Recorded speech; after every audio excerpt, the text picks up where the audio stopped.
What's up, y'all? I'm just checking in. Got a few records to show. Hope y'all are doing good. Busy week so far. I'm going to go see Marcus King this weekend. It's going to be a good week. All right. Let's see what we got here. First of all, I've got Waylon Jennings, the one and only, from my buddy Kent. Still got this sticker on it. Still in the plastic. Beautiful copy. Love me some Waylon Jennings. I think this will make like 41 albums I have by him. This is great. Beautiful, beautiful album. It's early. This is before the Outlaw stuff. It's got Dark Side of Fame on it. Yes, Virginia. Great, great.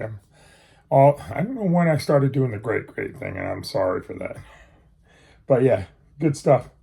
I love their early stuff. Not as much as the Outlaw stuff, obviously, but it's really good. He was, folky. He had a little funky in some of it, a little bit of here and a little bit of there. Yeah. Next, Never No Mo Blues, Jimmy Rogers. It's a memorial album, RCA Victor, 1956, I think. Yeah, 56. This is the first Jimmy Rogers album I have, believe it or not. Jimmy Rogers is great, man. Being he was the first, and the stuff's still pretty dang good. That's good. Just him and the Carters down there in Bristol, recording all this stuff. Great stuff. Sorry. Good stuff. I love his stuff because it's like bluesy country. It's good stuff. Next, Peter Rowan, The Walls of Time. The last one I listened to was all over the place. It was like, some of it was like Holding the Way, which he was in, so that's understandable. A little Grateful Dead-y. And then, it had a little bit of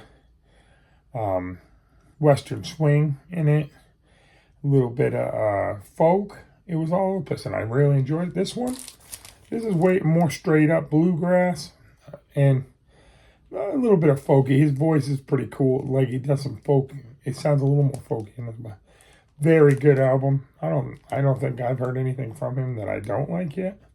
But I'm going to try to get all his albums because they're awesome. This is awesome. And so on Sugar Hill, I think he's from Massachusetts originally.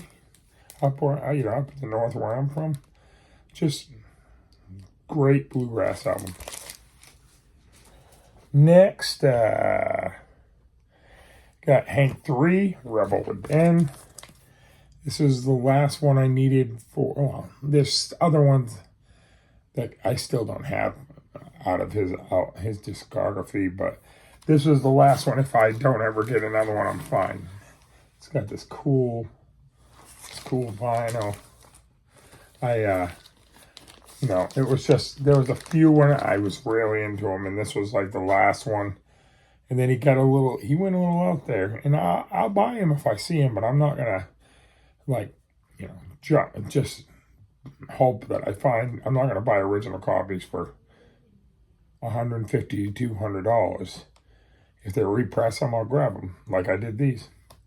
But if you're a fan of them, this is a great album. Rebel Within is a great song. I saw him on this tour. If you're a fan of that, it's like, I don't know, it's more of like a harder bluegrassy country with a little punk tinge. If you've never heard him, he literally has a metal screamer guy that sings in some songs. He also had a band on the side called Ass Jack, and he did a bunch of stuff with Phil from Pantera. So I love it. I'm glad to have it in my collection. Next, this is something Blind Pie I bought. Flanagan and Wood. Crazed Hipster. This cover's crazy. This is like a little bit of like psych, country, funky. It's cool. It's great guitar work in it. And I really enjoyed this album. And Mike Flanagan, his son is Kelly Flanagan, the R&B soul singer that's on Coal Mine Records, which I have this new album. It's amazing, but I just read it and found that out. But Mike also was a session player, and he played with Jimi Hendrix on what album was it? Electric Ladyland. He did, with Big Brother and Holding Company. He played with Bonnie Raitt on tour. I mean, he did a lot of stuff. This is cool. If you ever see this, you should grab it. If you're into hippie country, stoner, psyche, a little bit out there stuff, this is cool. And last of all, the Bad Livers, Delusions of Banjer. My buddy Darren, I told me I should get this on Record Store Day, and I didn't grab it. And I went home and listened to it, and I said, yeah, I should have grabbed that. This came out in 92.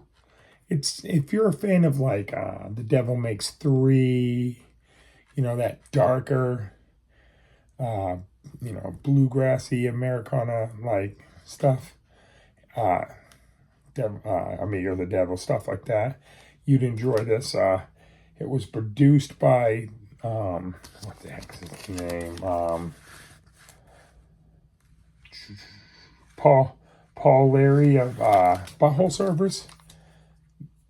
Glad to own this, and I'm just finishing it up now on the player. Really cool. If you're into that kind of stuff, you should see if you can find a copy of this, because it's really good. Hope you guys are having a good week. Yeah, I'll probably be back on this weekend, let you know how that concert was, the Marcus King concert. And that's about it. Have a good day, guys.